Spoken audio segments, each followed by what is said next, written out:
Welcome. Good evening. Welcome to all that are here tonight.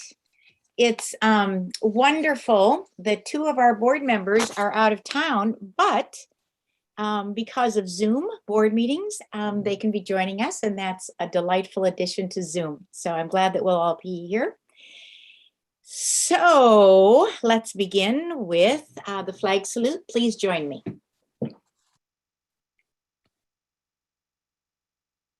I pledge allegiance to the flag of the United States of America and to the republic for which it stands, one nation, under God, independent, with liberty and justice for all.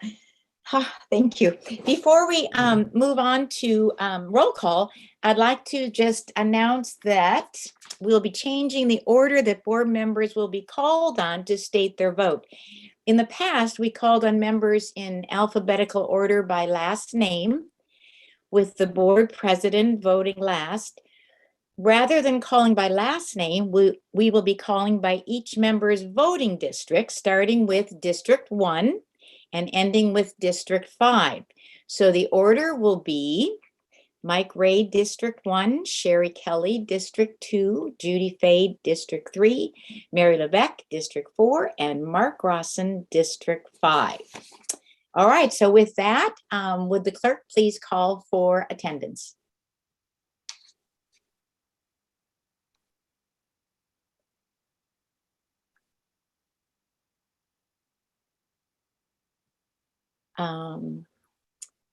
That would be either Margaret or Debbie.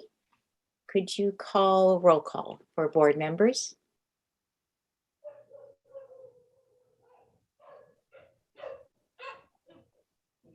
Debbie, you're still muted. There we go. We can't hear you. Yeah. Director Ray.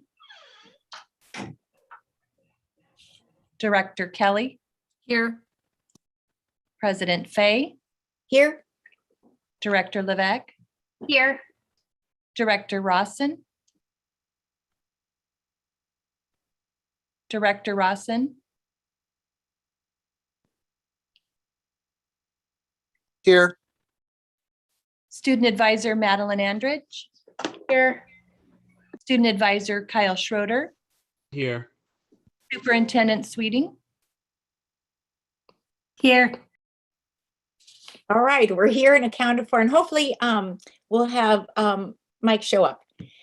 Next, could I have a motion to approve the agenda?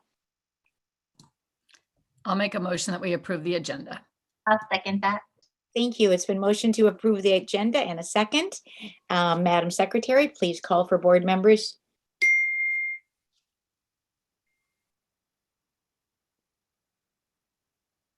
Director Ray. Director Kelly. Aye. President Fay. Aye. Director Levesque. Aye. Director Rawson. Aye. And I just received a message that Mike Ray will not be able to join us tonight. So thank you for letting us know that. Moving on, could I have a motion to approve the regular Zoom meeting minutes from August 9th, 2021? I'll make a motion that we approve the Zoom meeting minutes for August 9th, 2021. I'll second that. Thank you. It's been motioned and seconded to approve the regular Zoom meeting minutes from August 9th, 2021. Madam Secretary. Director Ray. Director Kelly. Aye. Director President Fay. Aye. Director Levesque. Aye. Director Rawson. Aye. Thank you. All right. We're going to move on to comments from the audience. Margaret, do we have anyone, or Debbie, do we have anyone that's signed up to talk to us tonight? Yes, we do. We have 4 people that have signed up this evening. Oh, all right. Excellent. Then I'm going to go ahead and read the script for audience comments on Zoom. The board recognizes the value of public comment on educational issues and the importance of involving members of the public at our meetings, and has therefore set aside a time at regular meetings to hear audience comments. You may speak about an agenda item or non-agenda topic. This is the only time during the meeting where public comment will be taken. Please listen carefully to these instructions. If you wish to speak to the board during this comment time, please click the raise hand button on the bottom bar in the Zoom window now and leave it raised until called on. If you are joined by telephone, press *9 to raise your hand. We will first call on those who pre-registered to speak. After that, we will call on any other raised hands. Each speaker will be given one opportunity to speak. When your name is called, you'll be temporarily unmuted by the clerk. Please clearly state your name, spelling the last name, and email address, unless you have already provided your contact information to the clerk, and keep your comments as brief as possible, 3 minutes or less. The president may interrupt or terminate an individual's statement if it is uncivil, disrupts the orderly and fair progress of discussion, reaches the level of obscenity, or exceeds the allotted time. The board does not respond to questions during the business meeting. The board's silence does not signal agreement or endorsement of the speaker's remarks. If you are requesting a response or just prefer to provide comments to the board in writing, please do so through the district website at asd.wednet.edu. Choose Administration, then School Board, and then contact the board. All right. Debbie, go ahead and begin.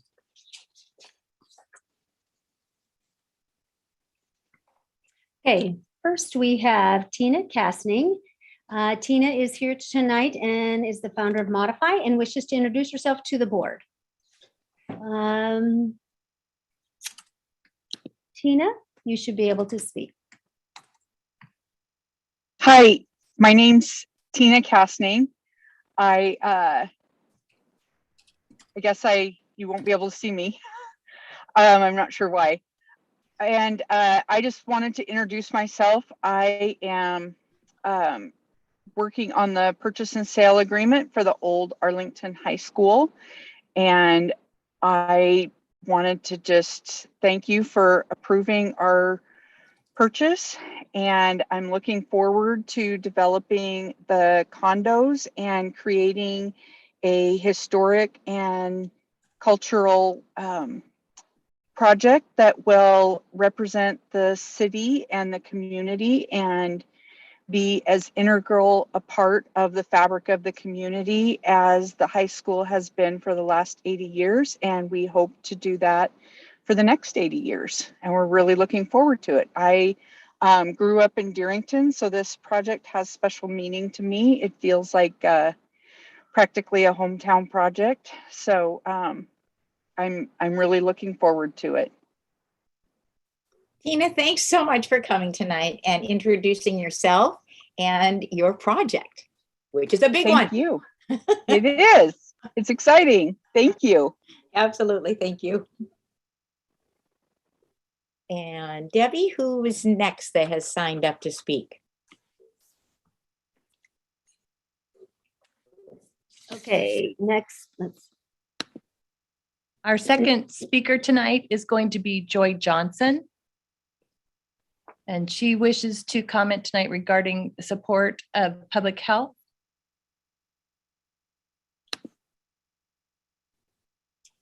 Okay, Joy, can you hear? Can you hear me? Yes, we can. Okay, ready? Go ahead. Good evening. After watching what has happened during school board meetings of our neighboring districts in recent weeks, I feel there's some things that need to be said. For my comments to the board, I appreciate the work you do for our community. I want you to know that I know what it's like to receive harassment by COVID denier, anti-mask, and anti-vaccination population too. My husband started the first Arlington Parents Facebook group several years ago. Back then, we had no idea a pandemic was coming our way that could tear apart this community years later. After seeing the extreme amounts of disinformation and misinformation being spread on social media about COVID-19 and vaccines, and the rising movement against public health, we decided we don't have to give them a platform. We took a hard stance and we decided we would trust our public health officials and their recommendations. When we remove posts containing harassment, misinformation, and disinformation, I often get harassing messages threatening me. I've had parents threaten to sue me. I've had parents rally their friends and attempt to dox me, say they'll come to my house. They say they'll get people that don't even know me to harass me. This is what they do when you take a stand and you do the right thing. It really stinks and it's horrible behavior, but if I can stand up to them, so can you. I'm sad this is the environment we're in today, but I won't cower and back down at a time when it's most important to stand up and do the right thing. I want you to know that medically vulnerable families are strong, they're resilient, and they're accustomed to adapting. They find a way to take care of themselves and do their best to survive, succeed, and thrive in a society that isn't designed for them. They endure, grow, and adapt, usually doing so silently, staying strong and positive for their families. They're not the ones harassing you or me about their individual selfish needs.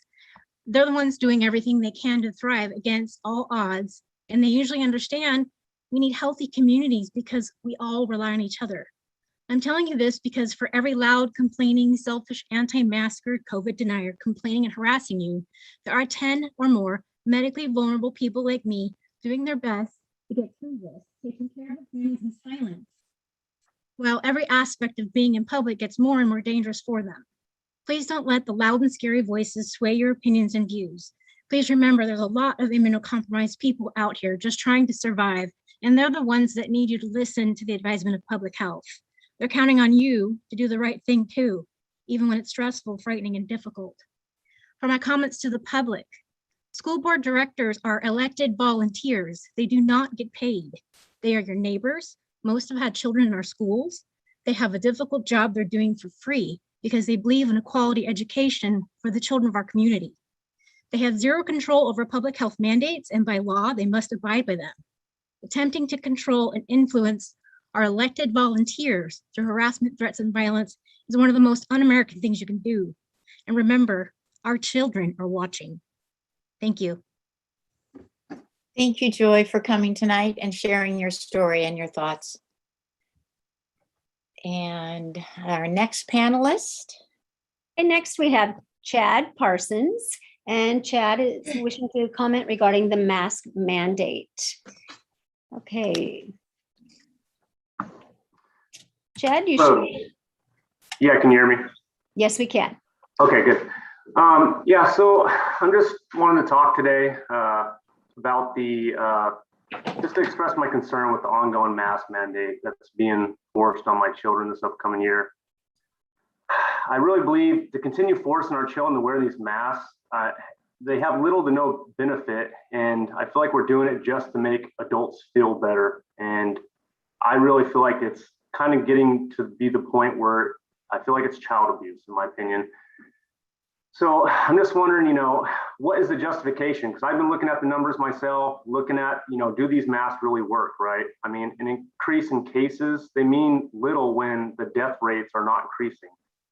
I've been on the Snohomish County or the Washington State Department of Health. The Snohomish County 7-day average death rate has been steady for the last 8 months. It's been at 0 to 1 since mid-January. So we haven't been rising in death rates. The virus has really never been a threat to the young or the healthy population. We know this. You can go on the CDC, look at the death rate for ages 0 to 17. It's 0% of the total death rate. Ages 18 to 29, 0.6%, and 30 to 39, it's only 1.3%. The Irish Health Department has found that making children wear masks, they actually don't want the kids to wear the mask because they found that it stunts language skills, exacerbates anxiety, increases depression. Also in Britain, school children have never been required to wear masks under the age of 12 during this pandemic. I've looked at American Journal of Infection Control articles. These masks do not stop the spread of viruses.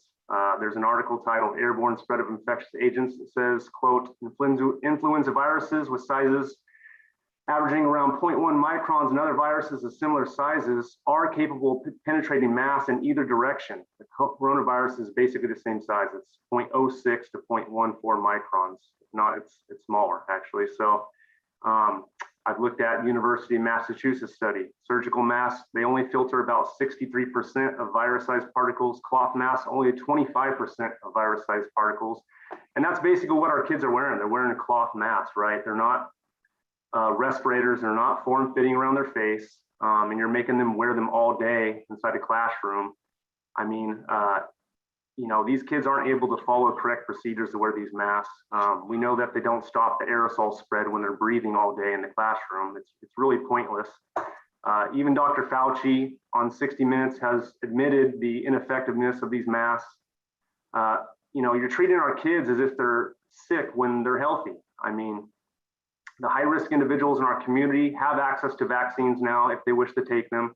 There's really no more justifiable reasons that we, you know, should be making our kids wear these masks. Our hospital capacity, Johns Hopkins, it's been steady since November at 70% ICU bed capacity. Our hospitals are not overrun. So I just in closing, I just want to say, you know, not only does this virus have the least effect among children, they seem to be the only age group that we're still forcing them to wear masks. And I think that you're going to see a mass exodus from the public school system into private schools or homeschooling if we keep on forcing our kids through this, in my opinion, abuse when they're just unneeded. You know, they're not really doing anything. Yeah, I'll end with that. Okay. Chad, thank you for taking the time to attend a school board meeting. Thank you. And do we have anyone else that would like to speak? Yes, we have Erica Knapp had signed up to speak, but I don't see her on. Erica, if you are on, could you please raise your hand?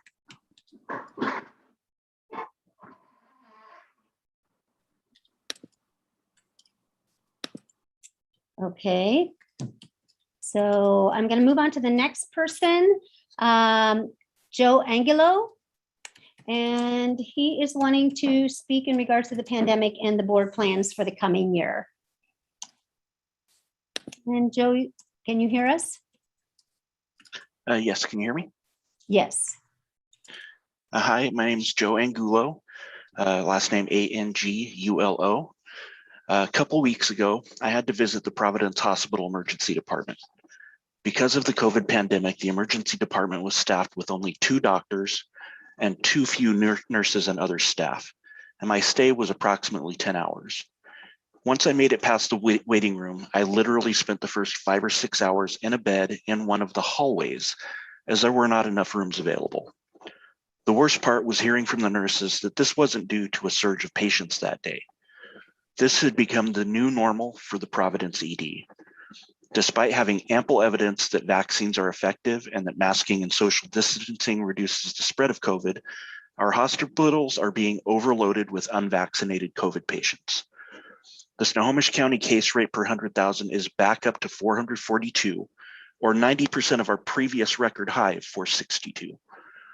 I believe if the board proceeds as planned for the new school year, that within a month or two, we will be seeing schools shut down due to outbreaks, resulting in students being forced into fully remote classes.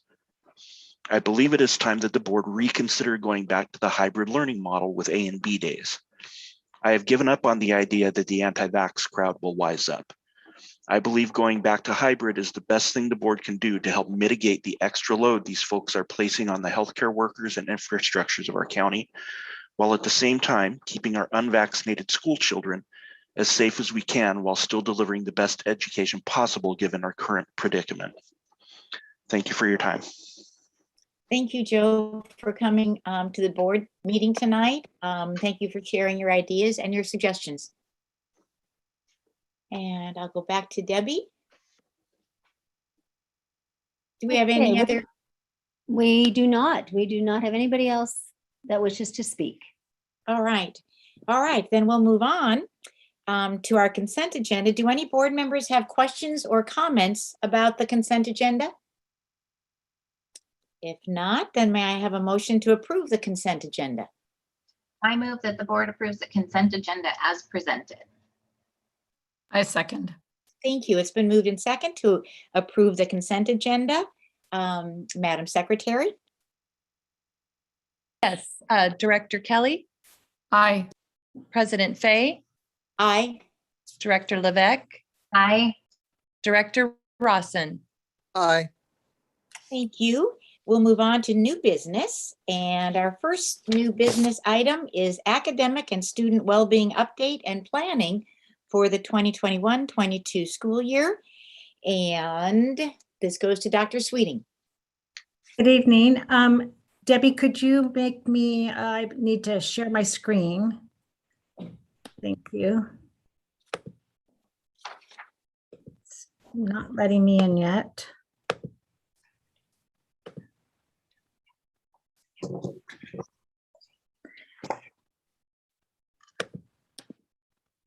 Not sure. Well, while they're trying to figure out how I can show my PowerPoint.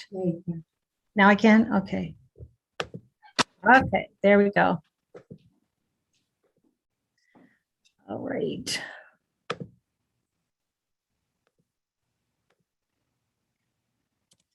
All right. I'm going to start tonight by just reminding us about the academic and student well-being plan that we approved late last spring before June 1st, because that's what this report is about, and about opening our schools and supporting the needs of our students. The academic and student well-being plan had four components. The first component of our plan talked about what are the universal supports that students need as a result of being in a remote type of learning last year and hybrid, and just a different way of approaching our learning and not being in person full time. So some of the universal supports, not all of them, that are identified in our plan are inclusionary practices. We did some work last year about narrowing the standards, prioritizing the standards. And so there's a narrow focus for each of the grade levels and the content areas. There are universal supports that we've identified for social, emotional learning and for mental health support. There's the multi-tiered system of supports, which is MTSS. So those are just some examples. Then when I say universal, for all students, so every student have access to those types of supports. And there's many more, but those are just some examples. Another aspect or component of our academic and student well-being plan was what diagnostic assessments are we using to identify academic needs and social emotional learning needs. So again, some of those examples are, we have Accelerated Reader, we have iReady, we have STAR. These are different assessment tools. We have Running Records. That's another assessment tool to see exactly how a student is reading. We have WAKids, which we use with our kindergarten students. And we have social emotional learning student surveys that we gave last year and look forward to, in some capacity, give those this year to find out what the needs are. So we look at those to determine what the needs are for this, starting the school this year. Next, in our academic and student well-being plan, we needed to identify those groups of students that seem to need additional support over and above the universal supports.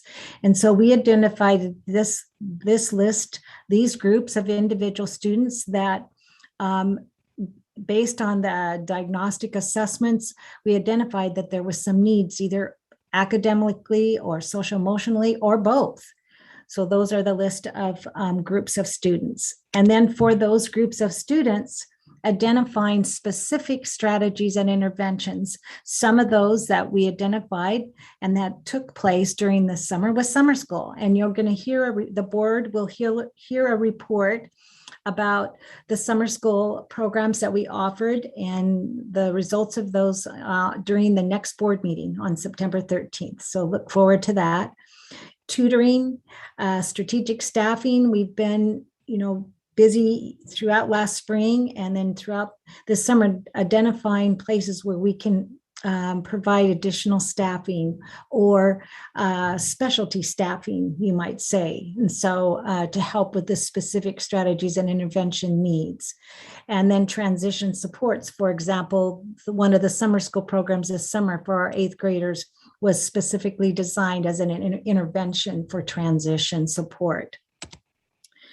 So I wanted to give the board just a reminder of this academic and student well-being plan that we are actively in pursuit of. We are actively monitoring that plan. And we will continue that through the fall and throughout the school year. We will be providing the state an update in November. Next, I wanted to give you an update of the different authorities or different experts that I have been in contact with through Zoom meetings with superintendents across the state.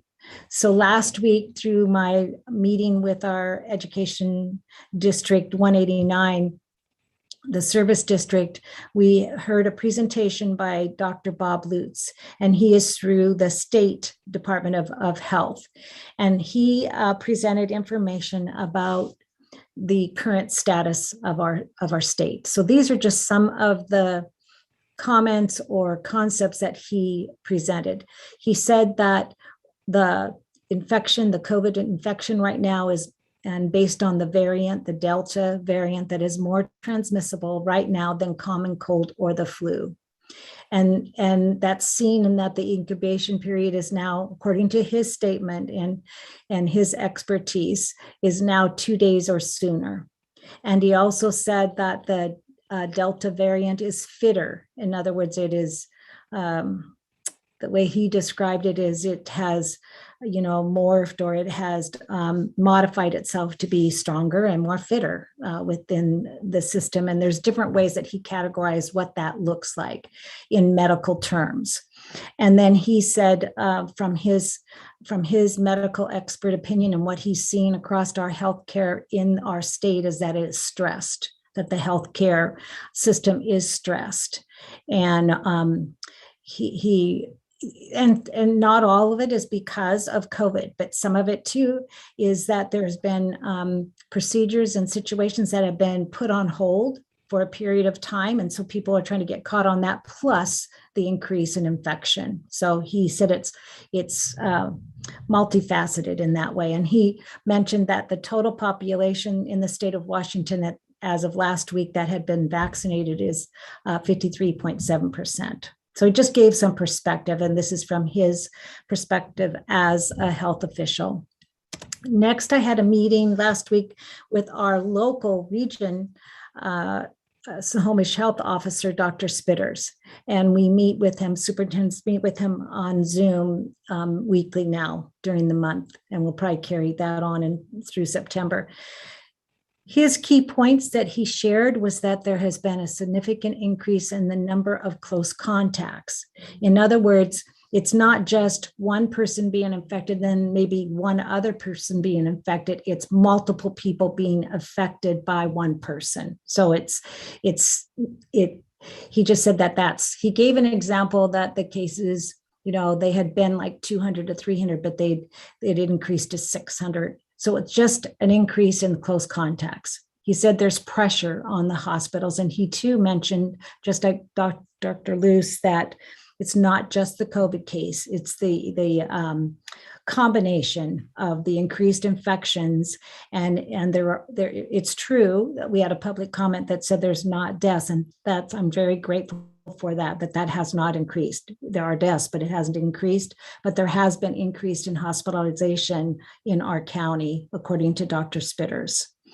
Dr. Spitters emphasized that he believes that the mask mandate, and our county was one to be more rigorous than the whole state because he made the mandate prior to the whole state as far as more restrictive, is that it's expected behavior that he believes to meet the goal of infection control. So that's what he believes as the Snohomish Health Officer.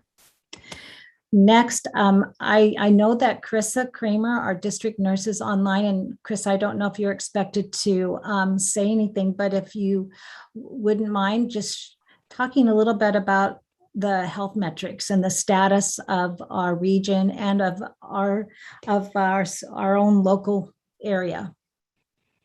Absolutely. Good evening, directors. Yes, our numbers, as I'm sure it was talked about earlier and that you're well aware and have probably looked today, like the rest of us, are up to 442 per 100,000. Specific to Arlington, our numbers are going up as well in Arlington. We've just started sports. School starts shortly. I always tell you about what we have going on in the district. So I'm happy to report, and not a lot. However, we do have one staff member that has been determined a close contact and is already out of work here for the next couple of weeks before school starts. So that's happening in our district, but nothing else of positives on school campuses that I've been made aware of. So happy to report that. Thanks, Krista. Appreciate Yes, it. So the next couple of slides, I'm inviting Executive Director of Operations, Brian Lewis, to talk to us a bit more. Actually, Brian, I'm going to just wait. I'm going to go ahead and do, no, I'll let you do this one. Go ahead. I'll give it to you about the mask requirements and the protocols as well. Okay, thank you, Chris. Good evening, directors. Since June, the beginning or the end of June, we've had a volley of guidance issued, some contradicting or modifying the guidance that was previously issued. This is just a small sample of what we've been digesting in terms of preparing for school. On June 29th, the Department of Health imposed a mask requirement that was fairly universal, except in K-12 settings, except if a person had been vaccinated, and the mandate applied towards or when students were present or expected to be present. Next slide, please, Chris. Oh, let me back up. Chris, can you back up one? I did. That slide.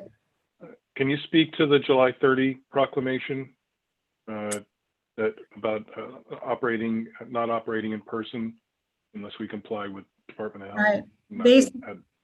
Right. Basically, I've been receiving some question about, whether it's optional or whether it's actually a law or a legal requirement for us to follow the mandates that we've been given, both for the mask and for vaccinations. And I just, the governor issued a proclamation, and I put the number here, that it prohibits all public schools, and actually it does say other schools as well, private schools, from operating in person unless they comply with the Department of Health requirements.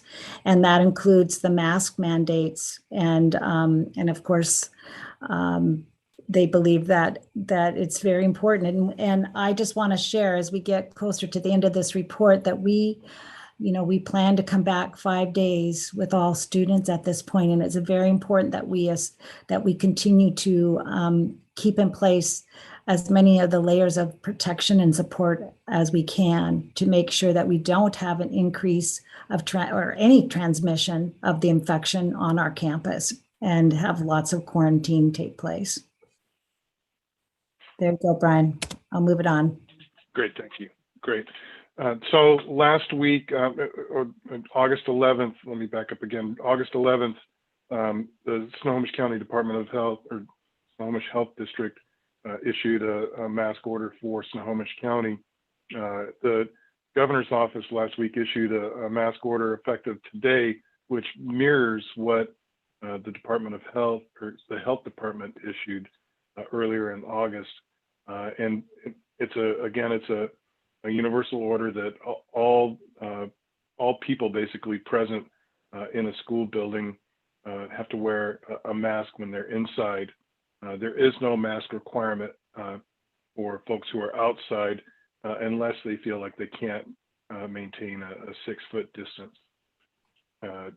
So right now our protocol, and I'll show you the document that we use to communicate this in just a moment, is that everyone wears a mask when they're inside of a school building. And there are some exceptions to that for folks who are physically unable to or have a cognitive reason not to wear a mask. So there are still some exceptions, but basically it's a universal mask order. Next slide, please.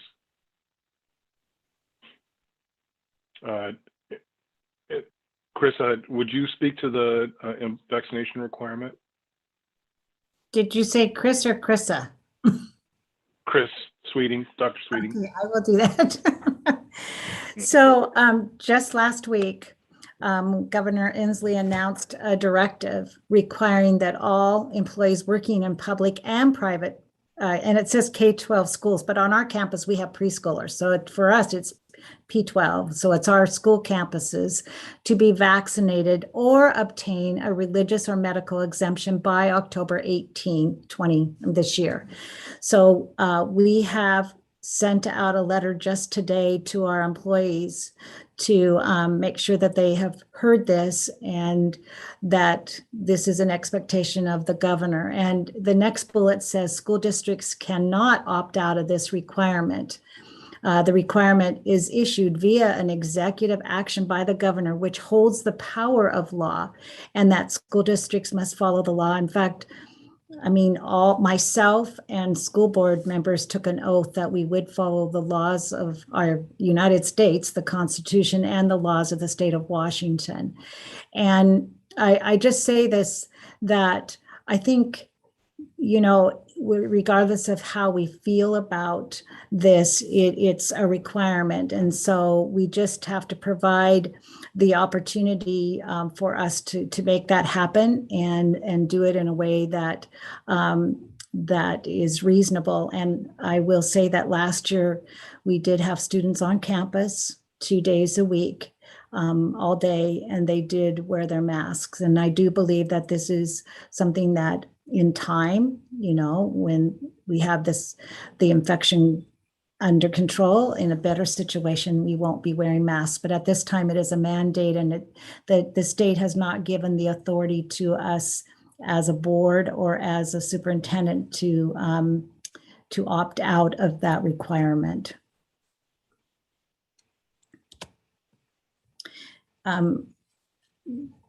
This is, can I do this one too, Brian? I'll just share that we ask why these mandates. So I took this from the letter that I received and I think others had received from the state superintendent, Chris Reitdahl. And so in his letter, he stated, you know, why these mandates were important. And number one, to protect the health and safety of students and staff. And this is really connected to the fact that to have the students come back 5 days a week, all students. And so last year we had half the students there, you know, twice a week. This year we're looking at 5 days a week, all students back. And we want to make sure that we don't have a surge or any infection. And so these layers of protection, which includes wearing the masks, would help us in that way, at least. And this is what the state superintendent has said, and this is what the health officials have said in our state as well. The infection rates, this is what was listed by Chris Reitdahl, superintendent of our state. What he listed is that between June and July in Washington state, 65 to 85%, there was a 65 to 85% increase in COVID cases. And the increase, well, the highest was for those who weren't eligible for the vaccine. So 79% with the ages 4 to 10, 66% increase for ages 15 to 19, and 59% increase for ages 11 to 14. So I took that right from the letter that we were sent from Chris Reitdahl, the state superintendent. So those are the reasons why we want to protect the health and safety of our students so that they can be on campus if they so choose. We do have other options if they want to do remote learning, but if they can be on campus, and to be on campus in the safest possible way. And Brian, you can tell them about our protocols. Yes, ma'am. Thank you. So the protocols that we'll be using for the 21-22 school year are drawn from 5 primary sources. And those are the the Washington State Department of Health requirements for summer 21 and the 21-22 school year. This was amended. This was originally issued in May 28th, and it was amended on August 11th. The CDC K-12 COVID-19 requirements for the 21-22 school year, those were issued on July 9th.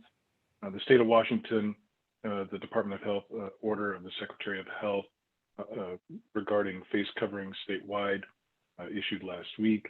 The state of Washington, the governor's office proclamation regarding the vaccination requirement, and the Department of Labor and Industries general coronavirus prevention that's primarily applies to our employees. So there are some things that we won't be doing next year, and those things include the daily health screening via Qualtrics.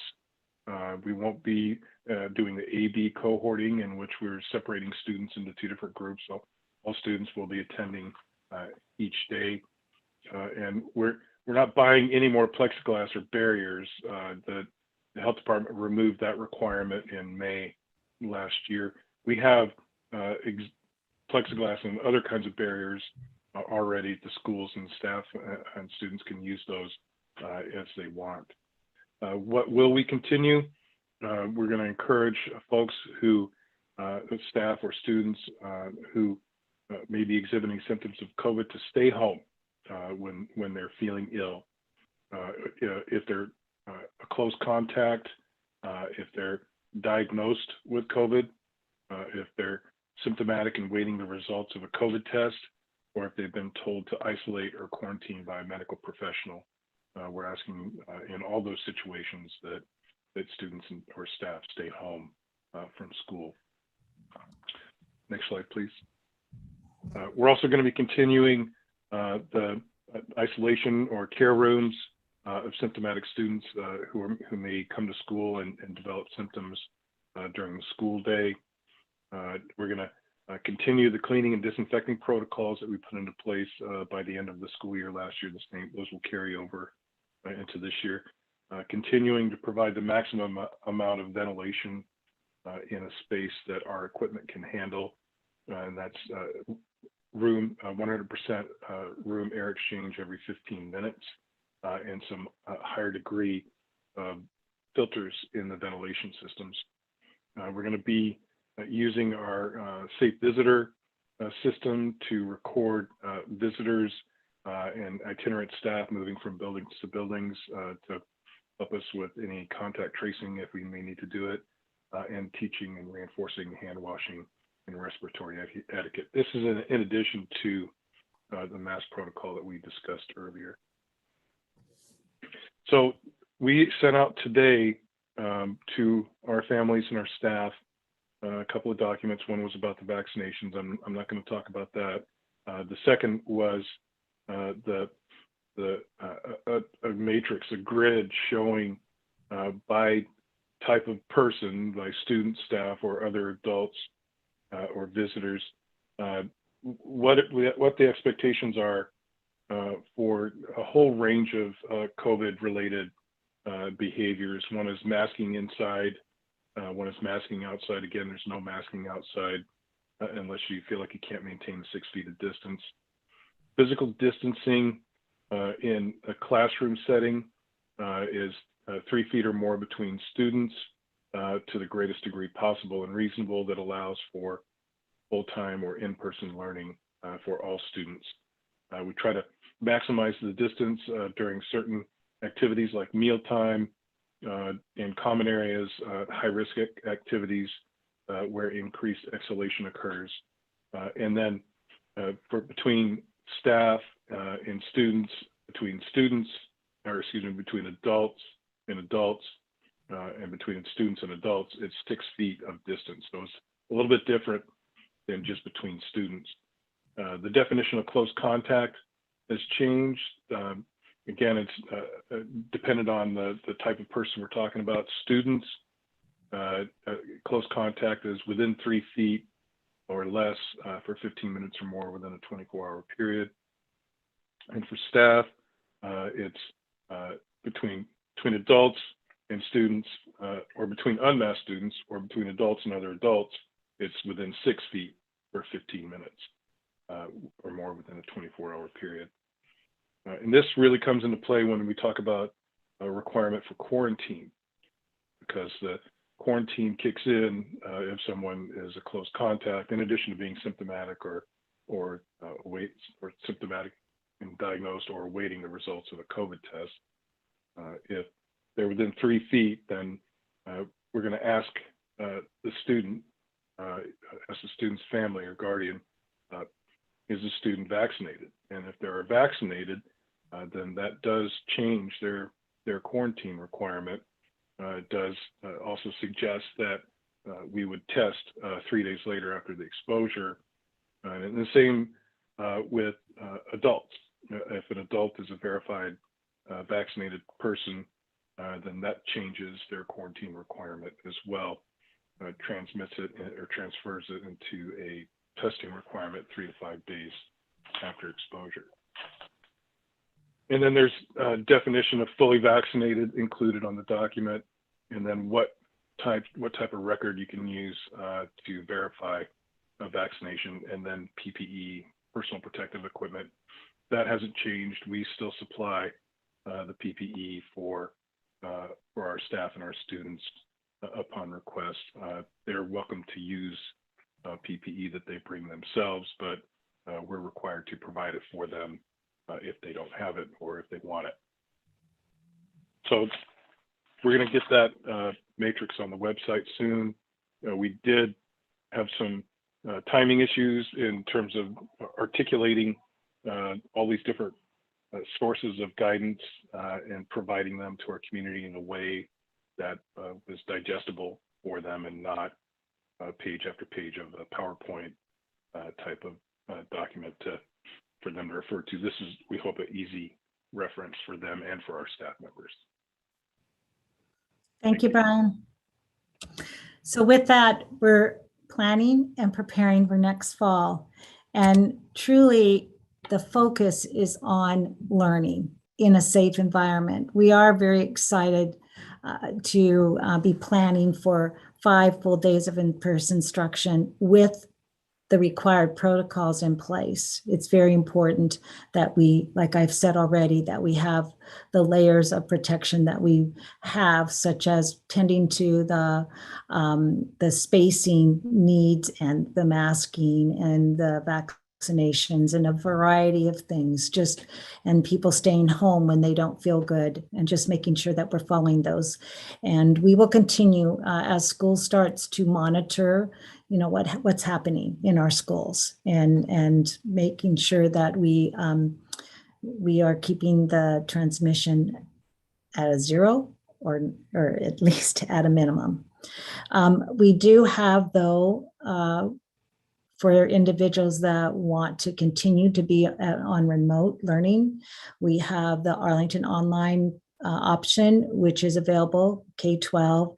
We have added an added weekly class meeting. They are looking, and I know that the principal, Carrie Marsh, is looking at the possibility of adding 2, but she for sure has committed to them having a weekly class meeting on Zoom to focus on that social interaction with the teacher and with the kids, with each other. So they're just not isolated and alone on their individual assignments. So that's a good addition and a good change.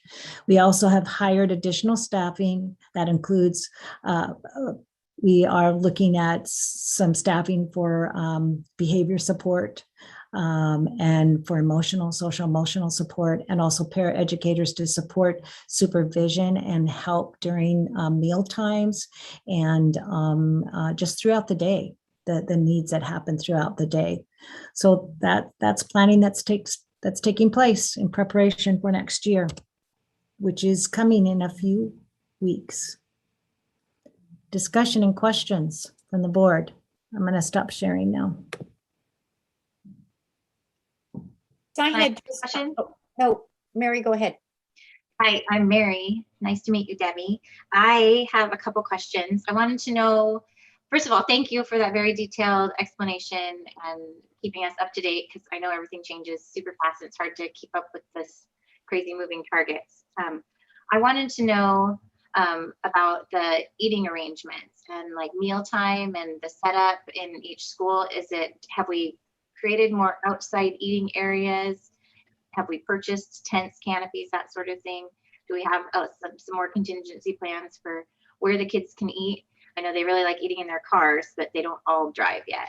And then I wanted to know also, do we have eye protection for our staff that might need eye protection, like our school nurses, because this germ is a really tricky germ.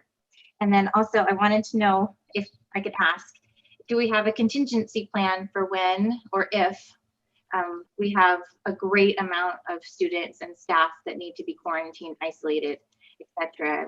What would it take? What's our metrics? What's our triggers to say that we have to have a whole classroom be quarantined or a whole wing of a building, or what's our contingency plan? Are we ever going to go back to step whatever's lower than this, or are we always going to push through no matter what?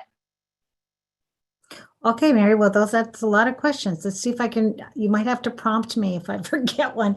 And Brian, I know you might want to step in here, but so just earlier this month, we met for 2 days, the district leadership team, and we spent some time on the first day just thinking about, well, first I'm trying to understand at that moment what the requirements were and how they've changed. And so we spent time talking and meeting in our leveled groups to determine, you know, first of all, what changes do we need? What resources do we need? Do we need tents? Pretty much for elementary, the design for lunch is that there will be students in the classroom. There'll be students in other open areas like the common area, the gymnasium, or the cafeteria area. The thought there is we will have the 3 feet or more if we can, whatever's reasonable, and we will provide those spaces. And the other protocol, though, during the lunch for the younger kids, you know, at elementary, and this should be across the board, but I know for elementary, is having the protocol where the kids are, when they're eating and they have their masks off, they're staying in their spot. They're not up wandering around. So they're in their spot, they're eating, and there's an order to when like I was in a classroom last year, that when everybody's done eating, that's when they all get up to go put their things in the garbage, but they put their mask on and then they go put the garbage away. So there's those kinds of protocols as well. So during the lunch, there's not this mandate about 6 feet, but we're going to do as much space as we possibly can, but we're going to have all kids on campus. So that's elementary. For secondary, of course, at the middle schools, they're going to maximize the space as much as possible. We've talked about the idea of providing tents. We've identified areas where tents can be placed, and that would only be to provide another space for spreading out, you know, and an outdoor space. We've also identified sections at the high schools where there could be tents, not so much at SVLC because it's a bigger area, and I think that'll be fine. But the idea at the secondary schools is, yes, at the high school, the cars, but that can't solve the whole problem. So having spaces outside that are covered, having spaces inside. So just maximizing space, you know, during lunch. And Brian, did you want to add anything else too about the lunch time? Yeah, we're going to be making purchases of chairs for the middle schools. That's the equipment that they requested. And then at the high school, they requested a 20 by 40 tent and the chairs and tables that go along with that tent. So those are the equipment purchases that are in process right now. Now, and the reason why it says chairs is that it's very cumbersome to have spaces if we use the tables that are there. So in some cases, the kids may be spaced out, but by using a chair rather than those huge tables. So there's some modifications that we have to do for that. Okay, Mary, the second question was about, do we have protocols in place if there's, you know, increased infection, you know, and there needs to be quarantine? We will continue, and maybe I need my Krista might need to be my lifeline here, but basically we are going to keep, as we have last year, we are going to monitor those close contacts, and Krista and her team they are super people and they are amazing, and they work directly with the health department. So that will continue. Yes, we don't want it to be a whole classroom, but we will do what we need to do. Krista, you want to step in and say anything? Absolutely, I can speak to that. When I also listened into those 2 phone calls that Dr. Sweeting talked about earlier with the health department, Dr. Spitters and Dr. Thank you. That question was specifically brought up, mainly about going back to hybrid or closing completely. And the health department doctor specifically said there is not a metric. It will be on a case-to-case basis.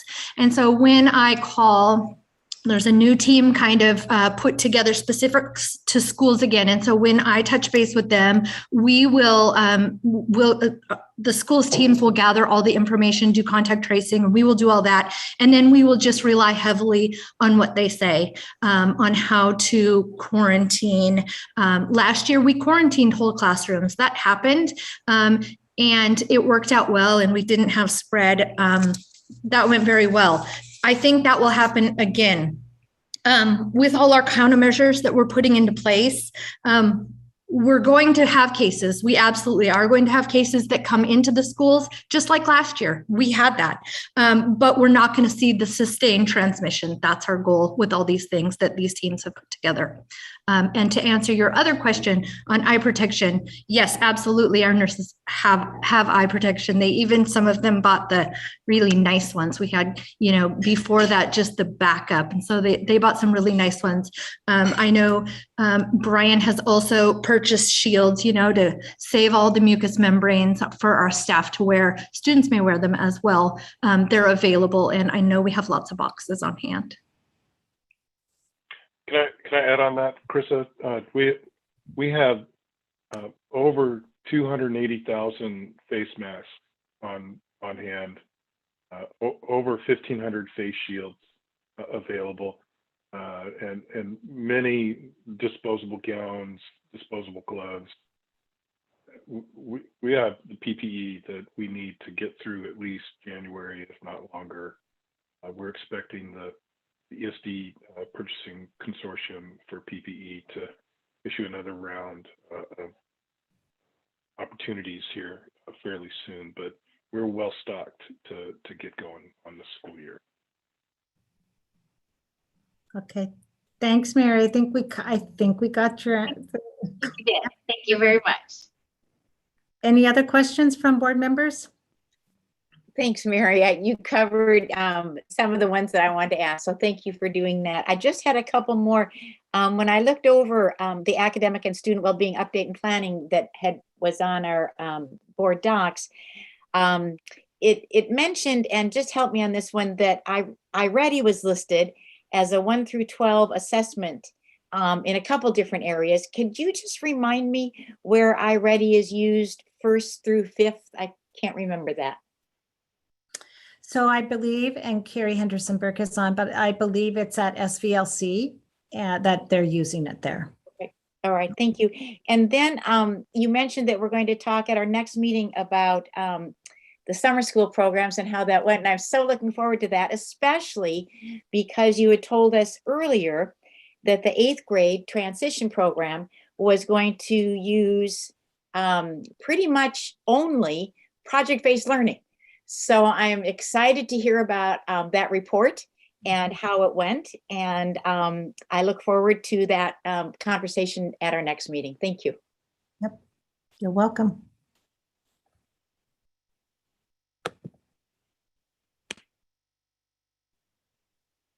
Judy, you're muted. Thank you. Thank you. If there are no other questions, then we'll move on in our new business to item B, the family and community survey results, and that goes to Gary Sable. Good evening, directors. Gary Sable, Director of Communications. Let me share my screen here. 1 second. I can find it here.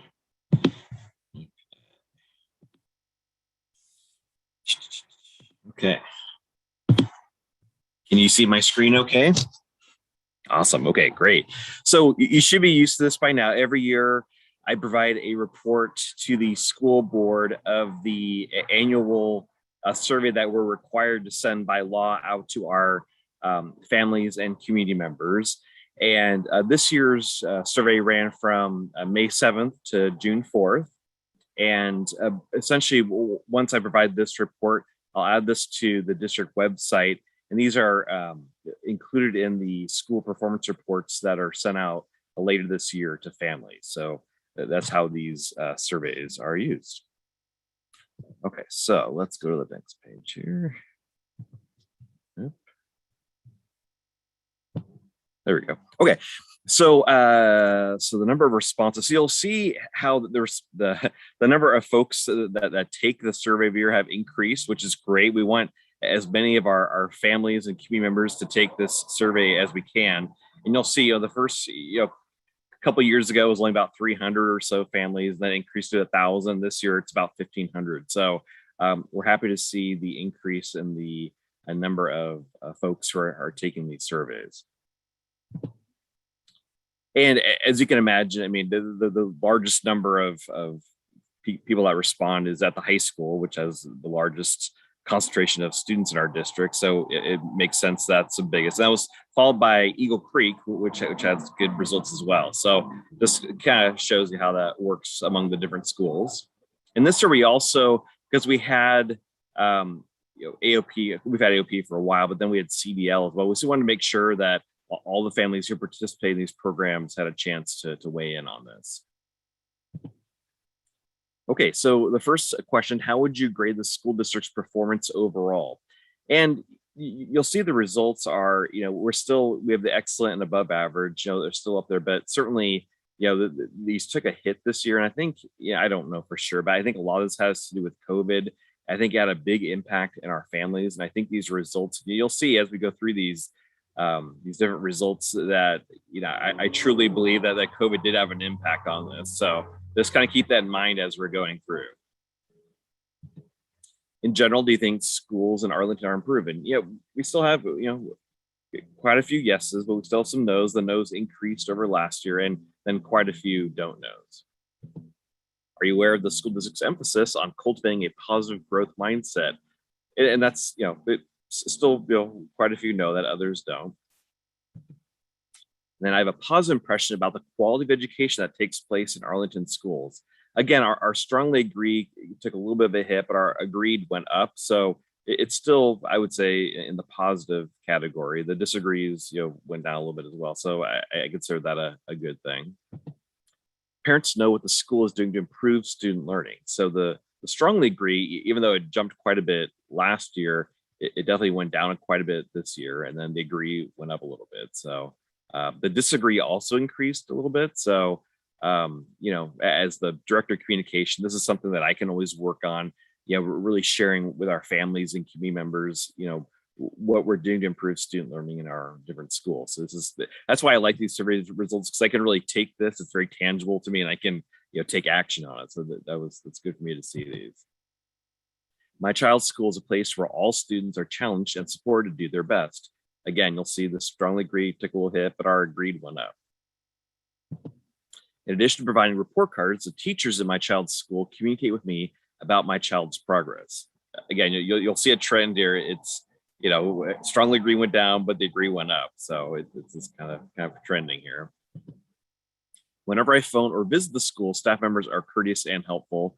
Again, strongly agree and agree. And this, parents had less opportunity because our schools were closed, basically. So, I mean, they could still call, but, visiting the schools didn't really happen last year.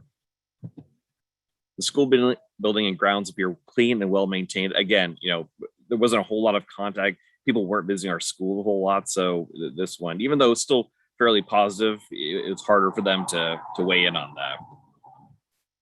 The principal and other administrators in my child's school work to make sure the school is a safe, efficient, and effective learning environment.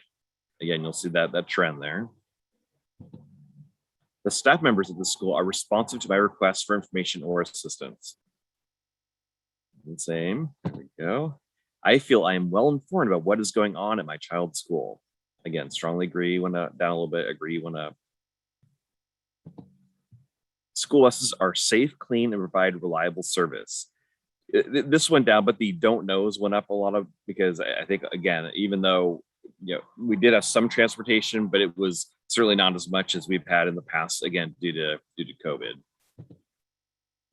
Okay, and this is the one that I always like to see, because it's all about, you know, how our families get the information about you know, the school district and their child's school. And you know, email is still, you know, the number one way that they're getting the information, followed by, in this case, you know, this year was from their child, and I imagine that's because of the Zoom, and there's a lot more of that contact via Zoom this year. And again, I think, you know, trending as well with the teachers, it went up a little bit as well compared to last year. So this is how they are currently getting their information. The next question is, how would they prefer to get the information? And again, email keeps going up and up. And again, you know, when I send communication out, I mean, certainly email is one way to do that. I don't always do, but sometimes I'll do phone and then texting as well, depending on the message. But yeah, this sort of information is really helpful for me and for the schools to see, you know, what do their families really, how do they want to get the information from their school. And certainly, teachers and staff, it's still a huge way, you know, they get that communication out. So this year, we wanted to expand this annual survey to dig down a little bit more, especially with COVID, kind of what you know, what sort of has been impacting, you know, the children, and how can we help them. And so first question, my child needs additional intervention/support in the areas of, and you'll see the different categories here. So, you know, math, reading, social emotional support, those were the big ones, writing as well. Some had none. So this is good for us to see which areas need to be targeted for additional areas of support. On this next slide, of course, I mean, this is, you know, how much of school changes due to COVID impacted your child. I mean, this is, you know, the most telling slide, I think, in the whole the whole PDF here. It's just very, you know, the kids are really impacted by COVID, and so it's great that we're gonna have them back, you know, 5 days a week, to just have that contact with their teacher, the staff, with their siblings. I mean, I think this hopefully will be going down next year. So it's just, yeah, but this is, again, very telling with COVID. There's an adult administrator, teacher, staff member at my child's school that they feel they can talk to when they have a problem. And so most strongly agree. So that's good to hear.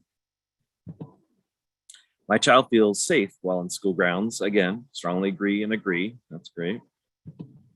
At my child's school, teachers and staff accept my child for who they are. Again, positive. The school has adequate resources to help students in a school building emergency or crisis. Strongly agree, but a lot don't know as well. And so it's just, you know, they don't have a lot of information about that. Are you aware of the Safe Schools Alert Anonymous tip line for reporting harassment, intimidation, bullying, and or dangerous or unsafe behavior at school? So the yeses were more than the nos, but for me personally, we had a big marketing push on this a couple of years ago. And obviously we need to do that again, because, you know, a lot of folks don't know about the Safe Schools Alert tip line. That's the little magnets we sent out. We also have banners in our schools. We have metal plates that are in all the bathrooms, locker rooms, things like that. So it's visible, but certainly, you know, at least for me personally, you know, more communication needs to be shared about this, because it's a critically important way to share concerning things that might be happening. In my child's school, there are clear rules against harassment, intimidation, bullying. Strongly agree. That's good. And now some of these questions were shared earlier in the summer, so the questions on the results were shared over the summer when we were talking about the SRO contracts. So you'll see these again. You'll see SRO is respected and liked by students. Strongly agree, and most just didn't know. So there's that one. Having an SRO on campus makes me feel my child's school environment is very safe and safe. Certainly were the predominant results there. Quite a few don't knows as well. the staff of my child's school support my child's emotional safety and well-being. Again, strongly agree and agree. So those are, quite positive. So overall, these results, again, I think COVID had an impact, but, again, certainly for me in my job, I like to, see these just to see how, I personally can improve and try to get the word out about some of these different results. So I'm happy to answer any questions you might have about the survey results. Hi, Gary, it's Mary. Hi, Mary. I like your backdrop. Oh, thank you. I was wondering if you have any comments that were shared. Did anybody write in any comments? Was There were some comments. So the way the comments work is those are done by school. And so those are shared with the principal and the APs at the school at our leadership retreat because they're school specific. So those were shared with the principals and the assistant principals. If there are no further questions, Gary, thank you so much. Thank you. Yeah, absolutely. And it's fun to do this year after year so we can see the changes and the results. And yeah, it's a great survey. Thank you for putting it together and for compiling it and presenting it. Thank you. You bet. We'll move on to item C under new business, the 2021-22 student fee schedule, and it's been amended, and that goes to Gina Zutenhorst. Good evening. I am bringing an amendment to you for the student fee schedule. This is being asked for by the traffic safety, driver's education teachers, and they are requesting that we amend the fee schedule and increase the traffic safety fee from $475 to $525. And a few notes about, a little of the history on this fee. The fee has been held steady at $475 for the past 3 years. I know that there was a consideration last year to where the request was being made to increase, but we opted to just leave as the status quo for that year. And now we're hearing back. This class does need to be a self-supporting class. It does not receive funding from the state. And so this is helping it keep up with the increasing costs of providing the class. So staff salaries, insurance, maintenance, gas costs, et cetera, et cetera. So this still remains an affordable option as compared to some of the private class offerings from private industry, but does help us stay abreast of the cost that we are incurring to provide it. Are there any questions? Gina, my question for you would be, I know my kiddos took one of the private classes a couple summers ago. What is the current what the current cost is? I remember something around 500, but is it about the same price, or are we a better deal than what else is out there? Well, I have 2 that are currently completing, and this is still less than what we paid. And I think that the teacher that is most close to this for our school district, they did solicit and did a quick look around at what the current rates are from some of the private industry, and we're still less. We're not a super amount less, right? But we are still a little less. Yeah, and we're competitive, if nothing more, in the convenience of being at the school, familiarity. Yeah, certainly. Thank you. And kids can earn credit for it as well. So that is a good thing. Yes, thank you. All right, then with that, could I have a motion to accept the amended 2021-2022 student fee schedule? I make a motion that we accept the 2021-22 student fee schedule that's amended. I'll second that. Thank you. It's been motioned and seconded to accept the 2021-2022 student fee schedule amended. And Madam Secretary, could you call on the board members? Yes, Director Kelly. Aye. President Fay. Aye. Director Levesque. Aye. Director Rawson. Aye.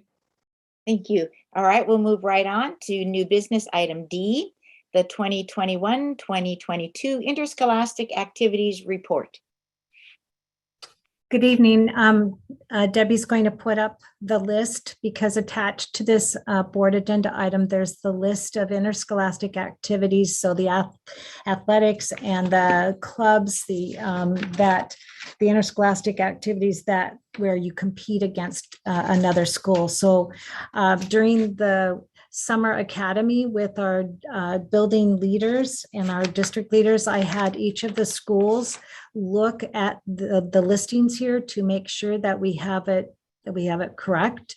And so for this school year, at this moment, these are the listings of offerings that will be at each school.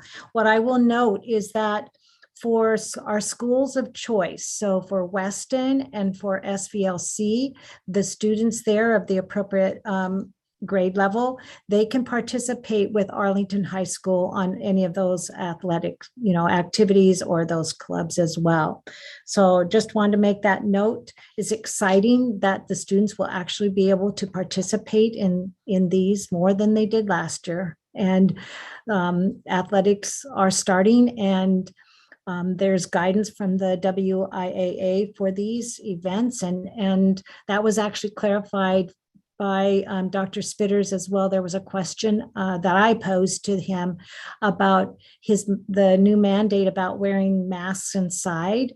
I wanted to know if that was going to override the mask mandate, or there was no mask mandate for the moderate to low risk sports inside. And he said, no, when they're out and active on the court, they don't have to wear their mask, but then when they sit down and they're on the sideline, then they would wear their mask. So he did clarify that for me. So anyway, it's exciting that we have these offerings. So this is just a annual report that we present to you as a board, so you're aware of activities that are taking place in each building, the secondary buildings. Thank you. Thank you. Thank you so much. All right, exciting. I'm sure the kids are excited. We'll move on to item E, Resolution 2113, authorizing transfer of funds from private purpose trust fund to general fund and associated student body fund. And that goes to Gina.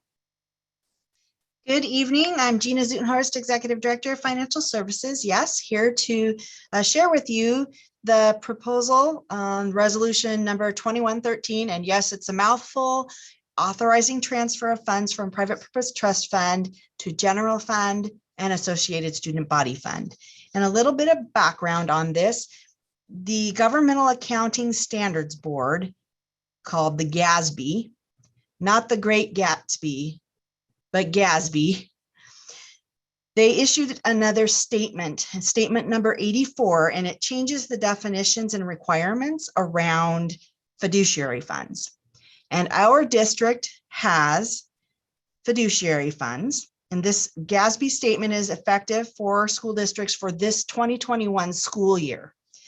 And so the new statements redefine what counts as fiduciary funds and can be accounted for in the private purpose trust fund, which we currently do. It redefines that. So some of the things that are in there now have to be moved to either the general fund or the ASB fund, depending on what they are and what their defined purposes were initially for. And so basically, this is a resolution requesting that authorization to go ahead and make those transfers, because we can't do transfers between funds like that unless we do it by board resolution. The amounts are pretty immaterial, especially compared to the larger items that will still be left in the private purpose trust fund, which is the Merle Mayo Scholarship Endowment and the Lloyd Williams, I hope I'm saying that right. Those are bigger dollar amounts, and the trust principles that were donated for those have to be kept intact and cannot be spent into the principal. Those still count and will be kept in the private purpose trust fund. But these other dollars we are requesting that they be moved in order for us to be in compliance with GASB, with the GASB statement. The dollar amounts for some that are being asked to be transferred to general fund are listed. The Invest Ed fund is about, that one would be going to ASB fund. And that is going to be in about the 4,000 to 41, 42, 43, depends on where the interest, last little posting for interest ends up for that balance. So I think that's about all I would try to give as far as background. There's more information in the resolution if you read it, as well as the board plate offers more information as well. But I'm happy to answer any questions that anybody has for the time being as well. All right, if there are no questions, could I have a motion to approve Resolution 2113, authorizing transfer of funds from private purpose trust fund to general fund and associated student body fund? Do I have to say that all over again? Okay, I move that the board approves Resolution 2113, authorizing transfer of funds from private purpose trust funds to general fund and associated student body fund as presented. I'll second.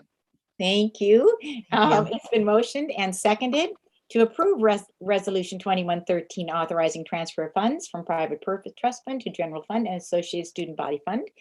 Madam Secretary, could you call on the board members, please? Yes, Director Kelly, Aye. President Fay, Aye. Director Levesque, Aye. Director Rawson. Aye. All right, moving on to new business. Item F, second reading and adoption of policies 1400, 6230, and 6570, and deletion of 6571. Before we begin with policy 1400, Chris, do you want us to talk about each policy individually if we have questions, or wait until you're done with all of the policies? I think it works well if I present like the 1400, I'll present it.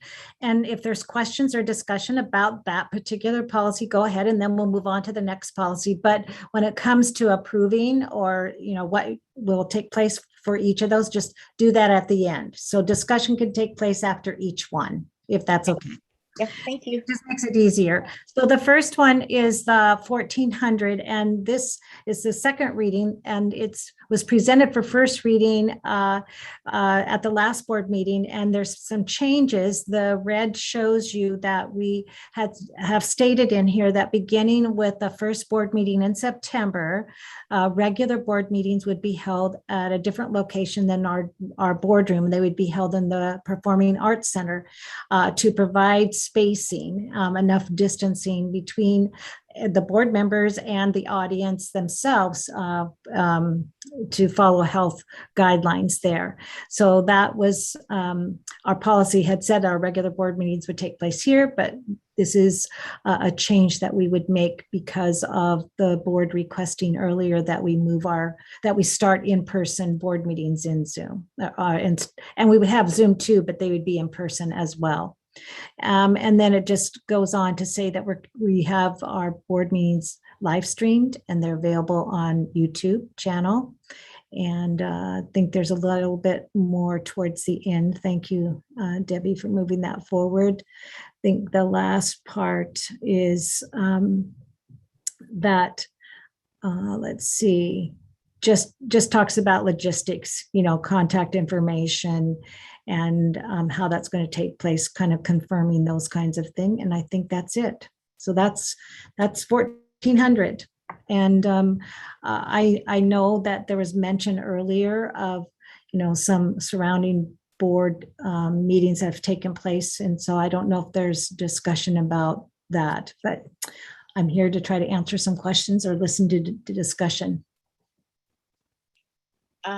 First, Chris, I have some thoughts about language changes, and I want to apologize for not taking a more nuanced look at policy 1400 at our last meeting. I apologize for that. Okay. So I'd like to bring some suggestions for language changes. First of all, on page 3, the first paragraph,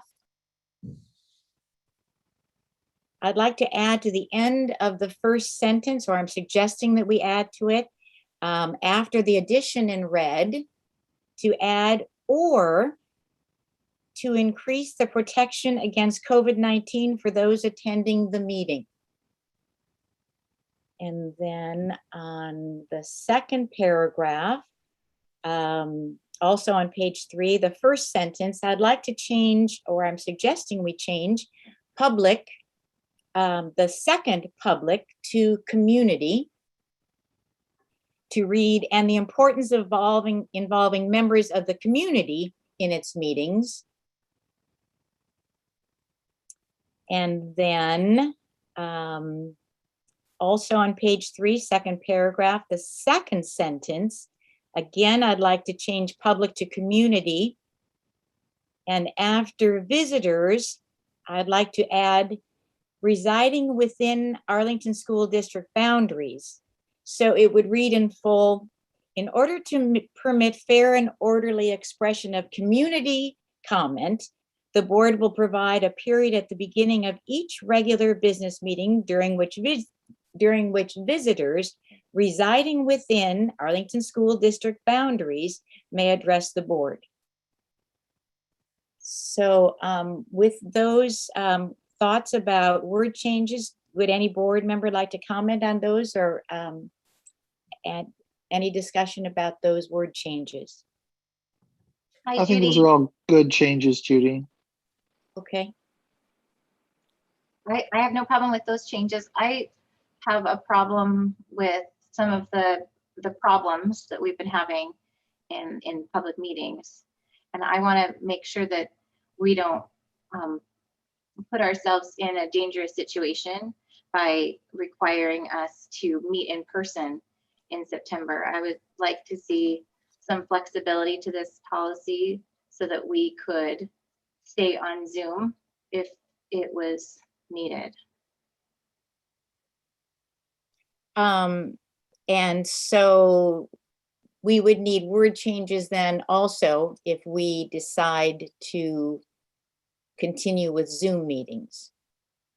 And I know in the past we didn't have anything about Zoom meetings, but we've been having meetings on Zoom anyway. So I don't know, Chris, what's the right thing to do here? Well, we are going to continue right now because of the Open Meetings Act. What we'll continue on Zoom, so we will have Zoom going on, so that's available. It's where are the regular meetings going to take place? Are they only going to be on Zoom? Then we would keep our policy as it is. Or if we're going to change and go to in-person and move to the BPAC, whether that's next September or whenever the board so chooses.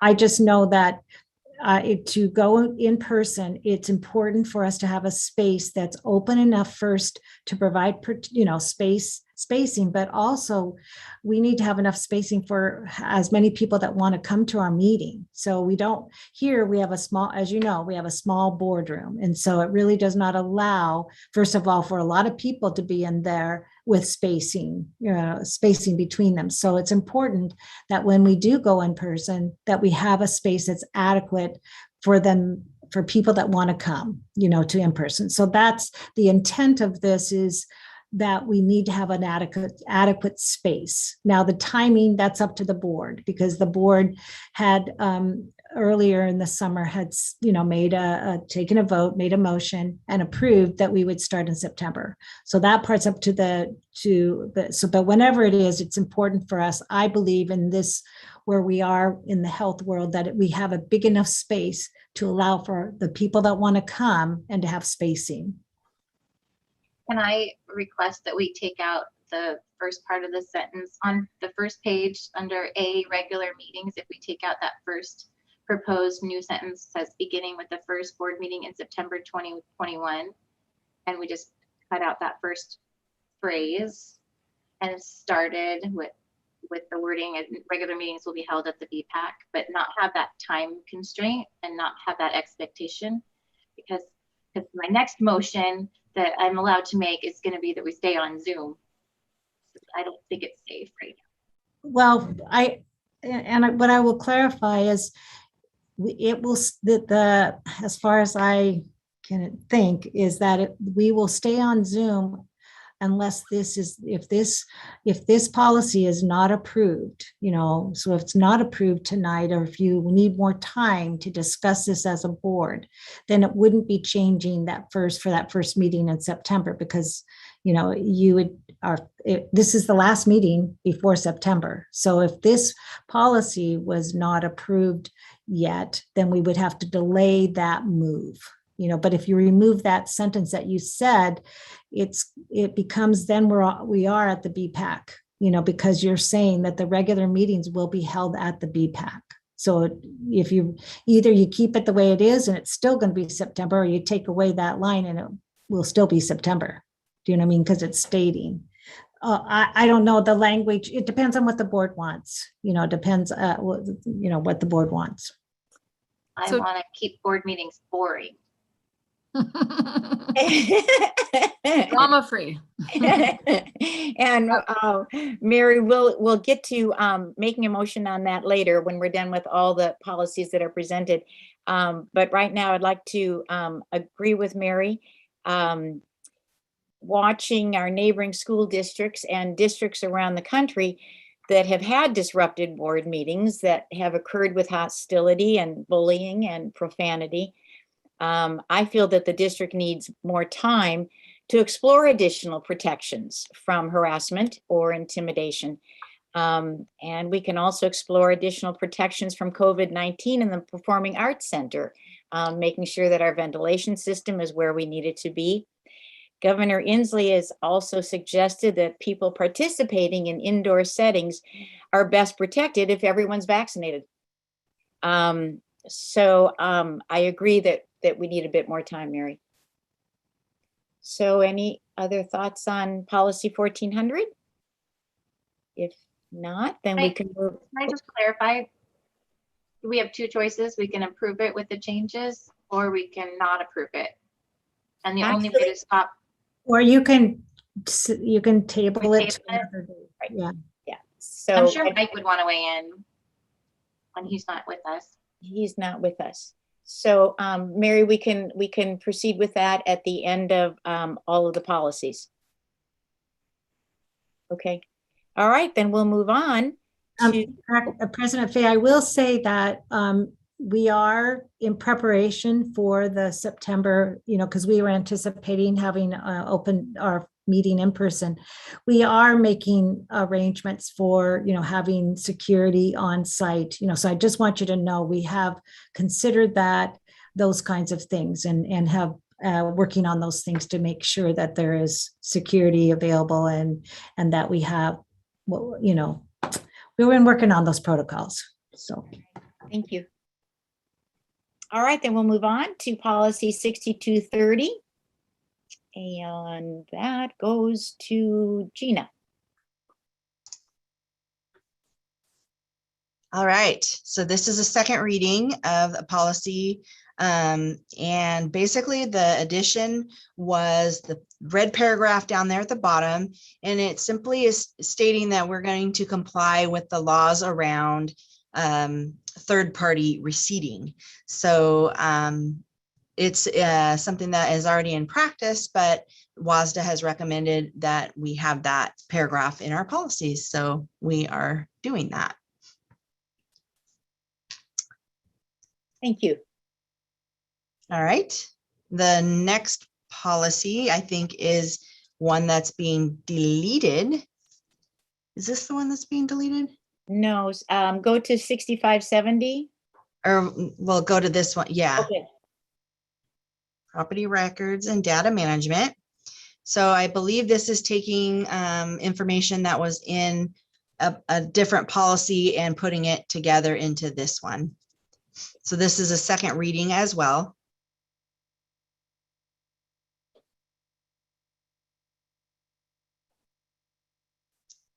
And again, this is based on the recommendations from WASDA. And then this is the one that is being recommended to be deleted.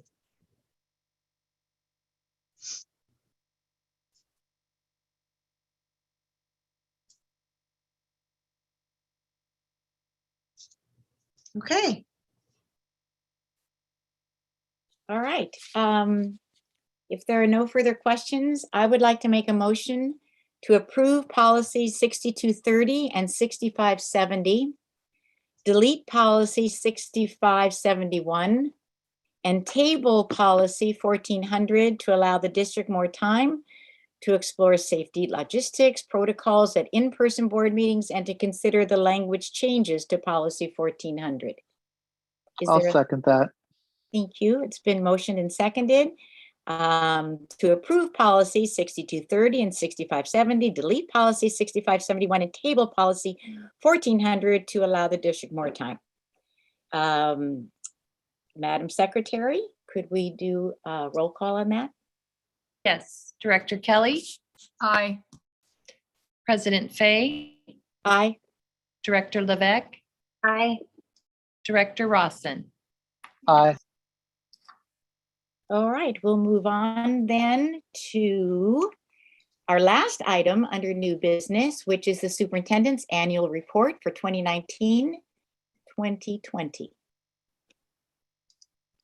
So I wanted to say that we received official approval that our waiver for the parent-teacher conferences for our elementary students can take place the first 3 weeks or the first 3 days of the school year. So grateful for that. I will say the one thing I wanted to really emphasize tonight is my faithful support. Julie Davis, this is her last board meeting with us. And so I just, I want to publicly say that, she's had an amazing career where she's really provided such a gift to many people, not just at the district office, but at the schools as well, because she served in many locations, different locations, and in many capacities. So I just wanted to take this special time to thank her and to honor her. This week at the district office, we are having Julie Week. And so every day this week, we take a letter of her name and it spells it out so that by the end of the week, we have brought her things that, like her name for every letter that represents something about her, something that is just thanking her for her time and service here. So I just want to say thank you, Julie, for being behind the scenes, being in front of the scenes, and taking care of us in a way that is excellent in every way. So you are amazing, and I will miss you greatly. So that's all I have to say for tonight. All right, I just have to add that, Julie, I could not have done this without you. And I will be eternally grateful for your help. Thank you. Thank you, Julie.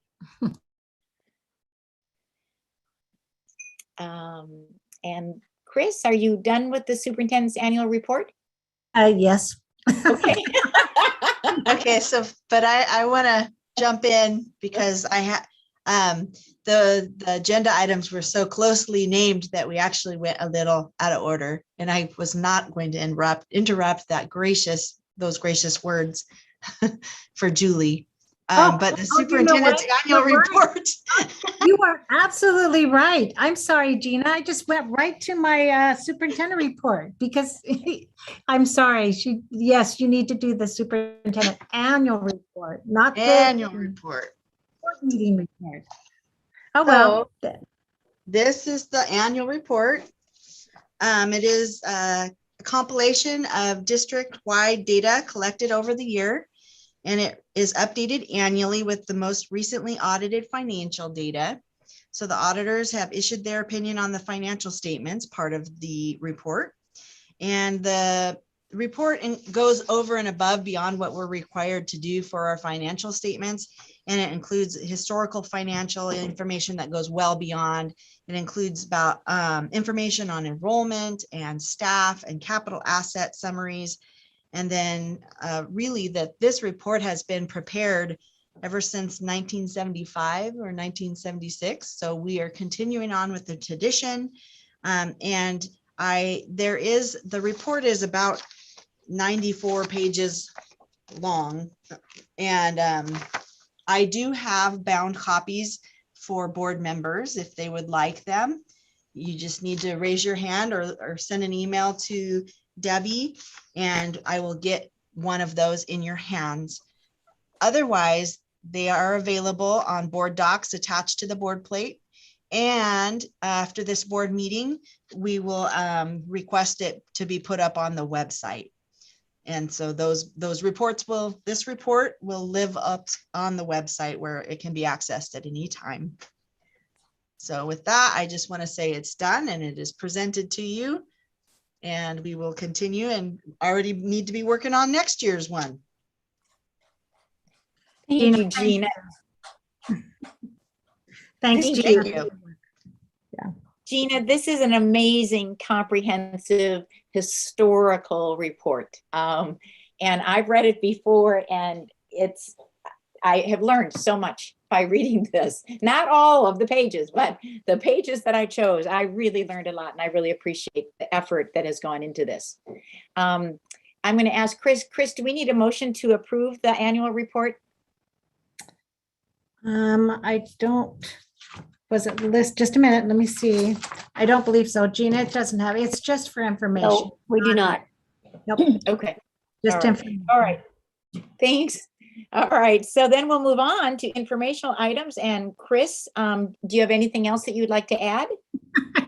I'm just sorry, Dina, but I heard superintendent report and there I go. But anyway, no, we do have activities that are taking place out in the buildings. And I had earlier in this month had told you Eagle Days was happening that week. Well, I was in error on that. It's actually happening this week. So anyway, there's lots going on, and we're doing those in the safest way possible that we can do and following the guidance. So anyway, nope, that's it.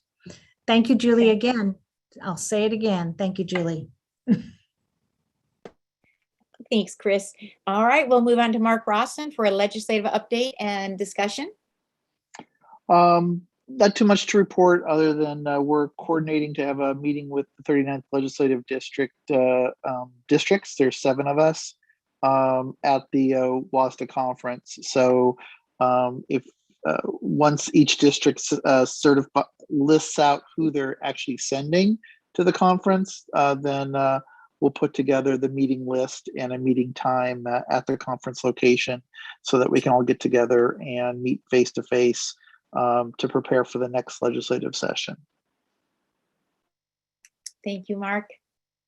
So I'll turn it now over to board members. Are there any board members, student members that would like to comment about anything?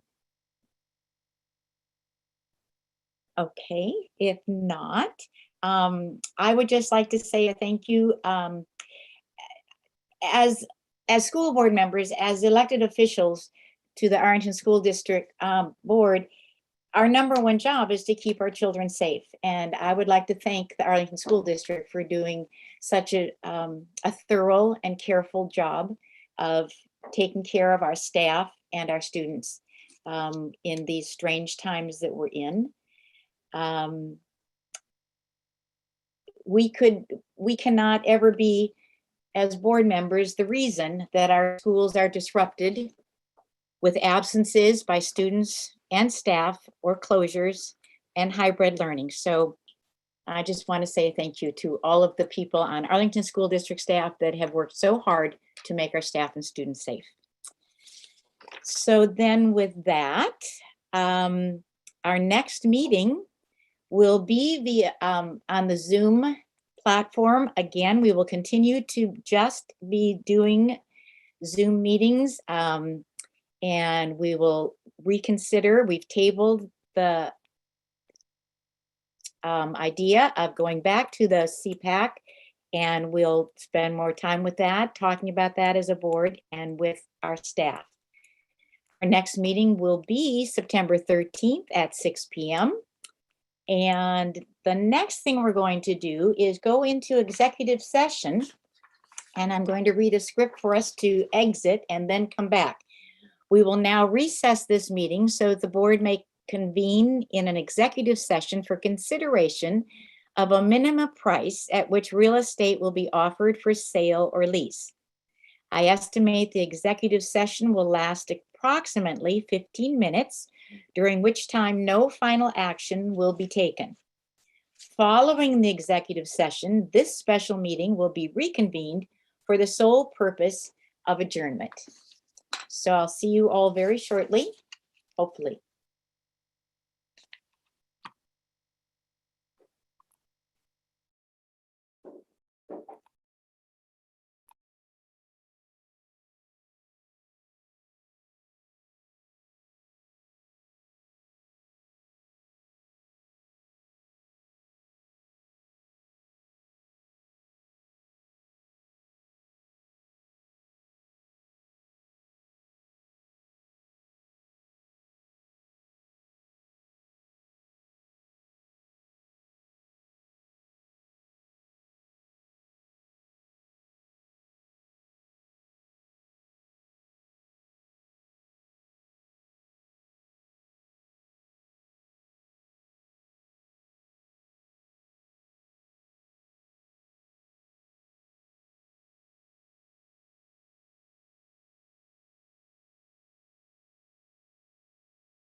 Hi, Kyle. This is Margaret. Can you hear me? Yeah.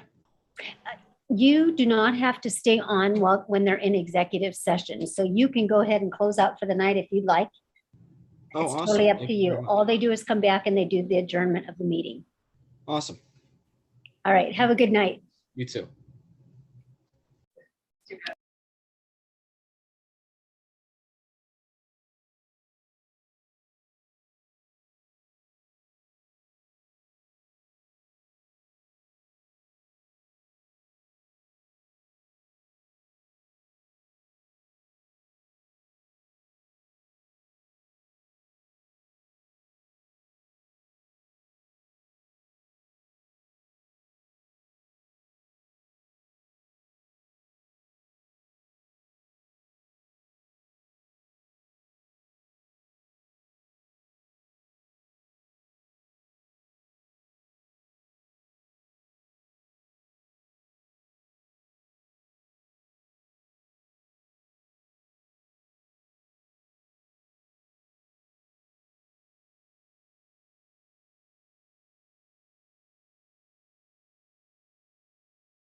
The board is going to need an additional 10 minutes in the executive session.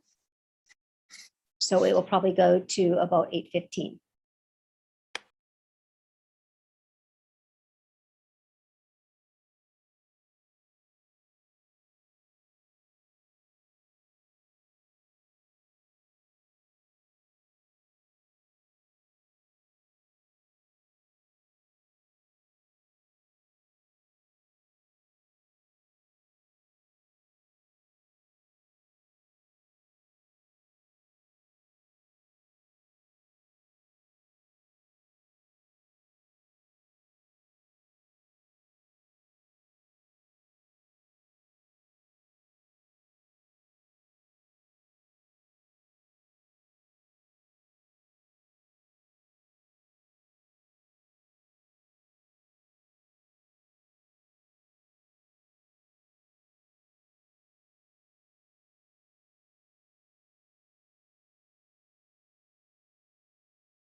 Do we have Okay. 3?